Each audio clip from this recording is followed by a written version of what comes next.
So this is subgroup theorem. This is one of the theorems. One more theorem is there. This is second theorem. We can call it second theorem, right? Otherwise, simple theorem you can also say. Suppose H is a non-empty set of group G, means some elements from G should be in the group H, and we have to prove that H is a subgroup. So what is theorem? If H is a subgroup of G, if and only if, so whenever if and only if is given, naturally necessary condition and sufficient condition both we have to prove. Now, what is given? Given is A, comma A and B are belonging to H, means A and B are the elements related to H, and means AB belongs also to A, B inverse also belongs to H. This is a multiply, or you can say binary operation is a multiplication here. So operation of binary operation is same thing. So the numerical problem can be solved by this tool. Means if you want, if only one condition you can prove, that is A B inverse, right? Then we can prove this is a group, subgroup you can say, right? So now what is necessary condition? First is necessary condition. Let H is a subgroup, right? Uh, for all B belonging to H. Naturally, H is subgroup. Naturally, so four conditions are proved automatically there. So one of the condition is inverse property. So if B exists, B inverse also exists. Also, if B inverse exists, A also exists. So naturally, closure property will also exist. So that is what? That is AB inverse belonging to H. So so automatically, so condition can be proved by choosing these two conditions. Now we have to we have to prove that whether this condition is sufficient, means if this only this condition is given, then we have to prove that four conditions related to group can be proved from this. This we want to say. Okay, we can start. First is a Nernst property, because according to the conditions given, what is the condition given? Condition given is AB inverse belonging to H, and it means if AB inverse belonging to H, it means also A also exists, and B inverse, which is what is that? That is the inverse of B.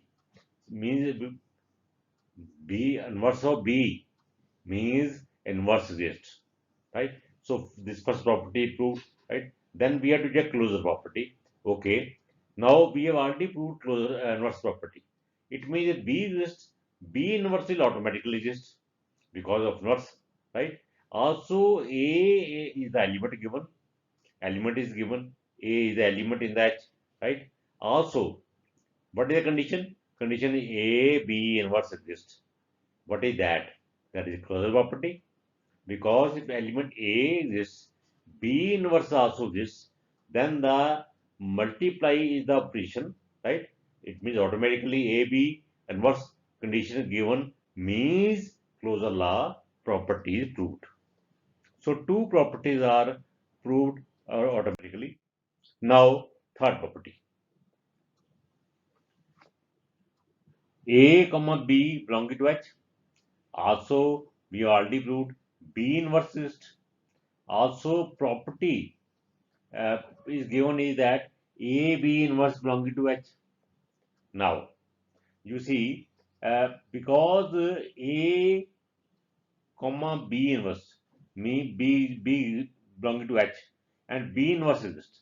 Also, what is B inverse? B inverse is the inverse of B. It means inverse of the element exists, right? So now if A element is inverse of the element, what is that? A inverse, right? And what is the condition? A B inverse belonging to H. This automatically means if you replace by B by A, what is that? That is A minus A into A inverse exists, right? So here multiplication is the binary operation. Okay. Now, if you see A into A inverse, what is that? that is identity element. So, identity it means also exists. So, three laws we have proved, three property we have proved related to group. What is third? Fourth. Fourth is associative law. Now, it can be proved by two things. Now, since H, the elements of H, what are those? Those are basically taken from group G only. And in the group G, what is group G? It means associative law will exist automatically. It will exist in H also. Also, because we already proved closure property. If closure property exists, also associative also will exist automatically, right? So associative law simply prove no need of proof. Why? Because what is associative law? We know if you add A plus B will be added to plus C, right? Or you can say A plus B plus C will be equal, right? So it means we can add anyway, right? What is closure property? Closure property is like this one.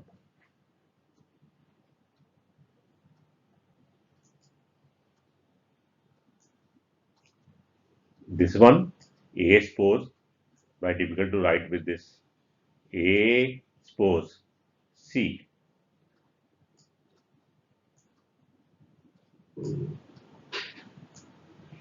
Suppose this is the condition. Whatever it is, this will be equal to this one.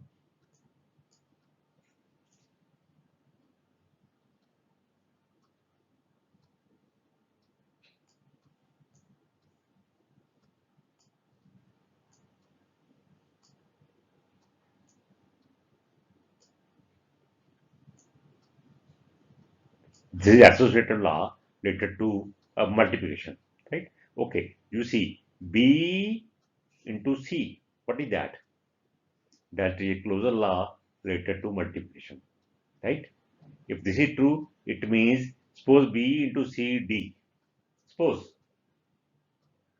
right? And A into D, again closure law.